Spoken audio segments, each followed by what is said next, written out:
Comment définir l'origine de la croissance dans l'économie du football?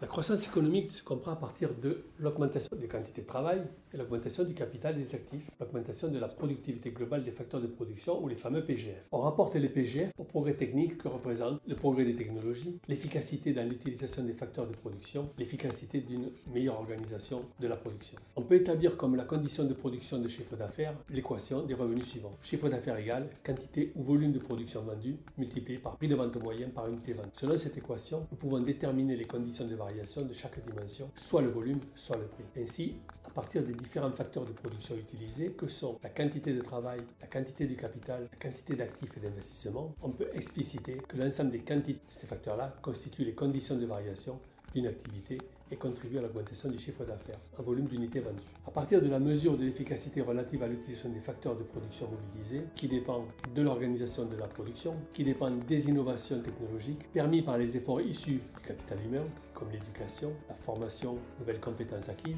la recherche et le développement, les nouvelles activités et les nouvelles stratégies marketing, il devient possible d'expliciter que l'efficacité des facteurs de production engagés représente les conditions de variation de la qualité et de la performance en produisant de la valeur d'utilité, de la valeur d'usage qui conduira à l'augmentation du chiffre d'affaires à partir du prix au-dessus de la moyenne. Ainsi, sous cette nouvelle approche, l'équation du chiffre d'affaires devient chiffre d'affaires égale quantité ou volume de facteurs de production multiplié par efficacité des différents facteurs de production engagés. Le progrès technique n'est pas contraint par la loi des rendements décroissants car il constitue une ressource partagée, non excluable et non concurrente. L'accumulation de ce progrès technique ne coûte donc quasiment rien et permet d'accroître la production. Celle-ci augmentera donc plus vite que l'augmentation des coûts liés aux besoins du progrès technique. Les rendements deviendront donc croissants.